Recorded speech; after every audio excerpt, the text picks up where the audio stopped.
하나님의 평강과 은혜가 함께 하시길 주님의 이름으로 축복드립니다. 이제 한마음으로 신앙 고백하시며 5월 3일 화요일 새벽 기도회를 하나님께 올려드리겠습니다. 나는 전능하신 아버지 하나님 천지의 창조주를 믿습니다. 나는 그의 유일하신 아들 우리 주 예수 그리스도를 믿습니다. 그는 성령으로 잉태되어 동정녀 마리아에게서 나시고 본디오 빌라도에게 고난을 받아 십자가에 못 박혀 죽으시고 장사된 지 사흘 만에 죽은 자 가운데서 다시 살아나셨으며 하늘에 오르시어 전능하신 아버지 하나님 우편에 앉아 계시다가 거기로부터 살아있는 자와 죽은 자를 심판하러 오십니다. 나는 성령을 믿으며 거룩한 공교회와 성도의 교제와 죄를 용서받는 것과 몸의 부활과 영생을 믿습니다. 아멘. 하나님, 오늘 더욱 주의 사랑에 힘입어 말씀과 성령의 인도를 따라 살게 하옵소서. 예수님의 이름으로 기도드립니다. 아멘. 하나님 말씀 열왕기하 17장 24절에서 33절까지 말씀입니다. 구약성경 열왕기하 17장 24절에서 33절까지 말씀 제가 봉독합니다. 아수르 왕이 바벨론과 구다와 아와와 하맛과 스발와임에서 사람을 옮겨다가 이스라엘 자손을 대신하여 사마리아 여러 성읍에 두매 그들이 사마리아를 차지하고 그 여러 성읍에 거주하니라. 그들이 처음으로 거기 거주할 때에 여호와를 경외하지 아니하므로 여호와께서 사자들을 그들 가운데에 보내심에 몇 사람을 죽인지라. 그러므로 어떤 사람이 아수르 왕에게 말하여 이르되 왕께서 사마리아 여러 성읍에 옮겨 거주하게 하신 민족들이 그 땅 신의 법을 알지 못하므로 그들의 신이 사자들을 그들 가운데 보내매 그들을 죽였사오니 이는 그들이 그 땅 신의 법을 알지 못함이니이다 하니라. 아수르 왕이 명령하여 이르되 너희는 그곳에서 사로잡아 온 제사장 한 사람을 그곳으로 데려가되 그가 그곳에 가서 거주하며 그 땅 신의 법을 무리에게 가르치게 하라 하니 이에 사마리아에서 사로잡혀간 제사장 중 한 사람이 와서 베델에 살며 백성들에게 어떻게 여호와 경외할지를 가르쳤더라.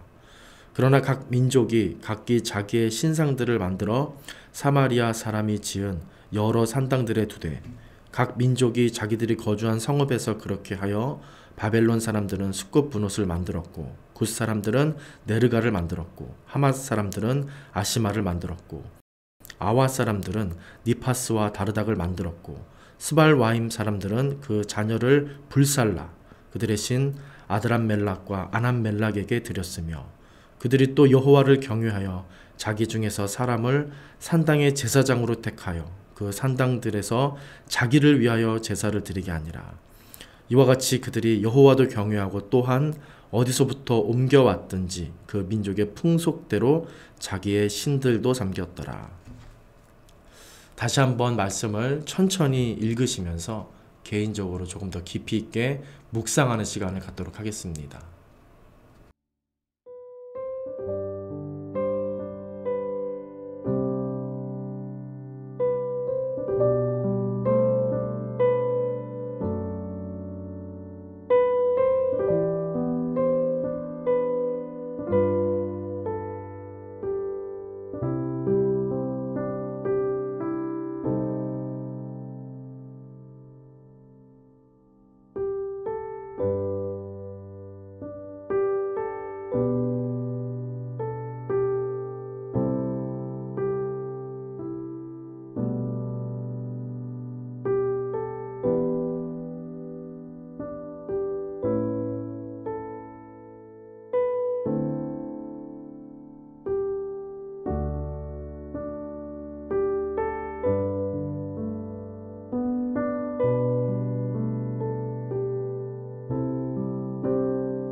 오늘 본문은 사마리아인이라고 불리는 사람들이 처음에 어떻게 형성되었는가에 대한 이야기를 해주고 있습니다. 그들은 특정한 상황 속에서 이렇게 생겨난 어떤 집단이 됩니다. 아수르가 북이스라엘의 수도 사마리아를 점령하고 아주 무자비한 폭압으로 이 사마리아를 다스리고 북이스라엘을 괴롭혔습니다. 그때 주요 상류층과 지도층들이 이 수도 사마리아에 대거 몰려 있었는데 이들을 다 끌고 갔습니다.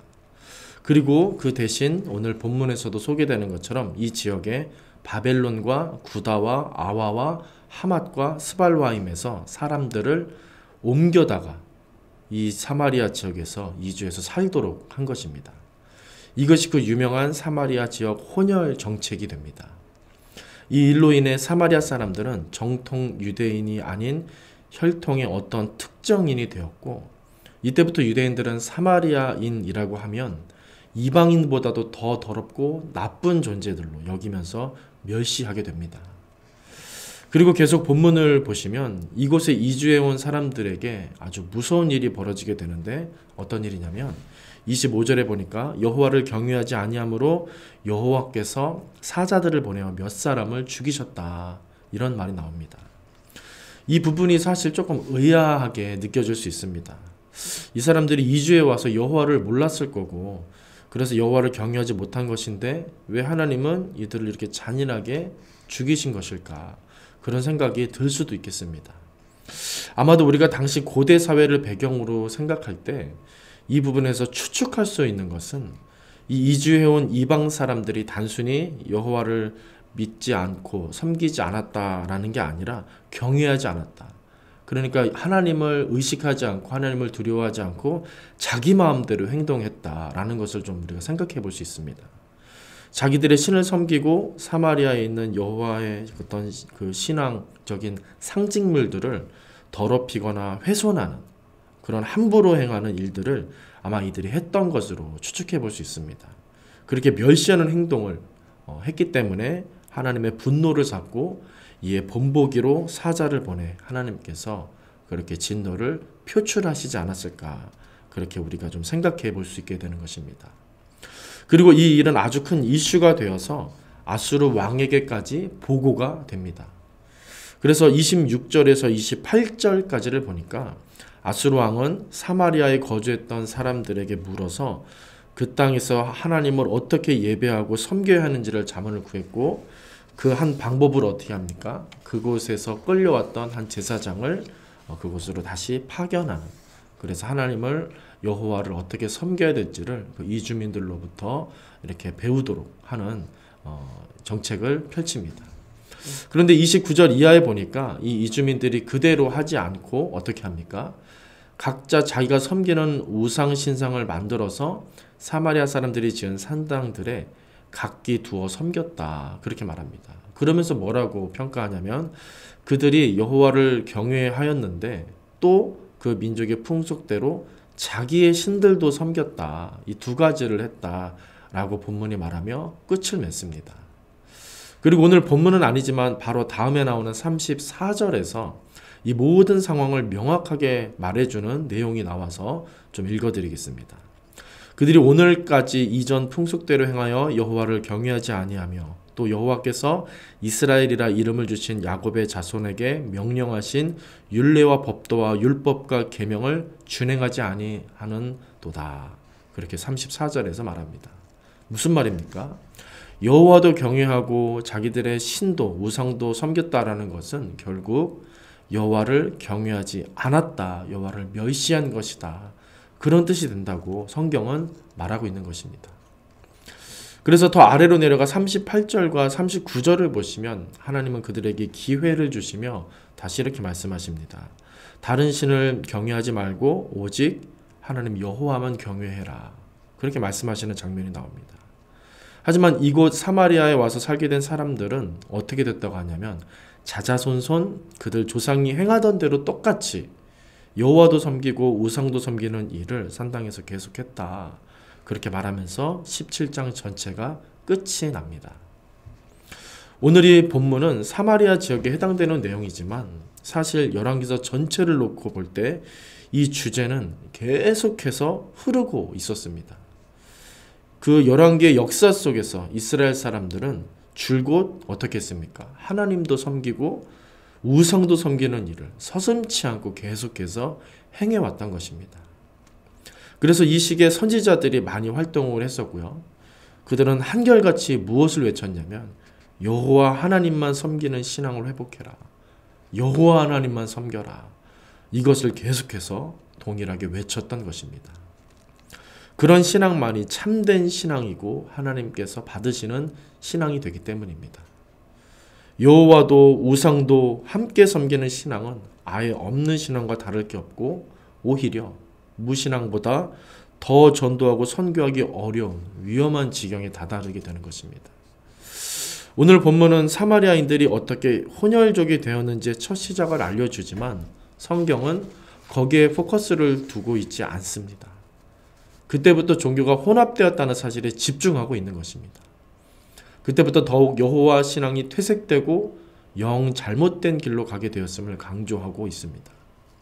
유대인들은 사마리아 땅이 더럽혀졌다라는 것을 단순히 혼혈로서만 해석하지만 성경은 그게 중요한 게 아니라 그때부터 계속해서 여호와를 섬기는 신앙이 완전히 다른 길로, 완전히 오염된 길로, 위험한 길로 가게 되었음을 꼬집어 말하고 있는 것입니다.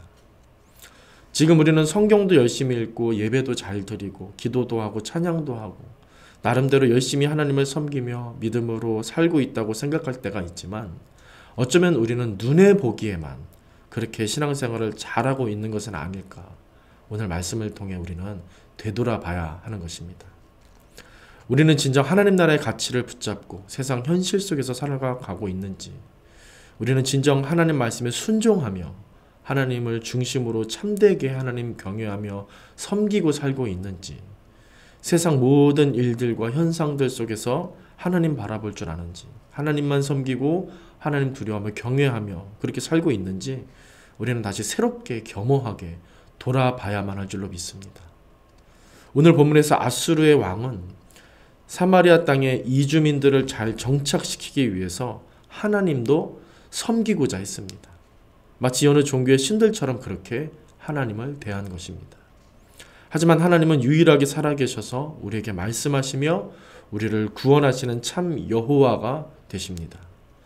그래서 그들의 이런 호의를 거절하시는 분이 되시며 단호하게 자신만 섬길 것을 명령하며 심판하시는 그런 경외의 대상이 되는 것입니다.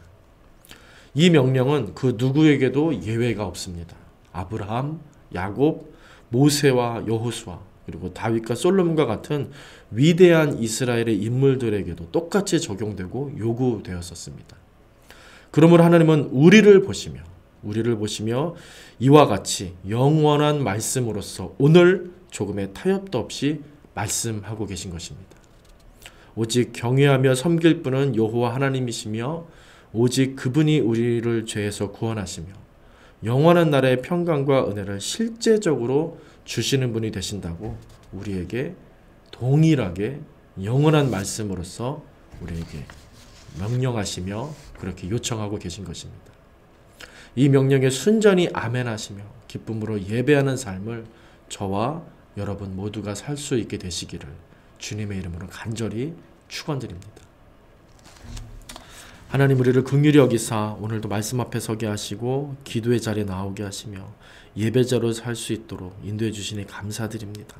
어떤 일을 하든지 어떤 현실과 어떤 상황을 우리가 만나든지 간에 여호와 하나님은 영원하시며 우리 경외의 대상, 찬양의 대상이 되시는 줄로 믿사오니 이 사실을 잊지 않고 다시 한번 오늘 결단하며 하나님의 사람으로 살기를 다짐하며 그렇게 주님 앞에 더 가까이 나아가 주님을 섬겨드리는 그런 거룩한 삶이 되게 하여 주시옵소서. 예수님의 이름으로 기도드립니다. 아멘. 하늘에 계신 우리 아버지, 아버지의 이름을 거룩하게 하시며 아버지의 나라가 오게 하시며 아버지의 뜻이 하늘에서와 같이 땅에서도 이루어지게 하소서. 오늘 우리에게 일용할 양식을 주시고 우리가 우리에게 잘못한 사람을 용서하여 준 것 같이 우리 죄를 용서하여 주시고 우리를 시험에 빠지지 않게 하시고 악에서 구하소서. 나라와 권능과 영광이 영원히 아버지의 것입니다. 아멘.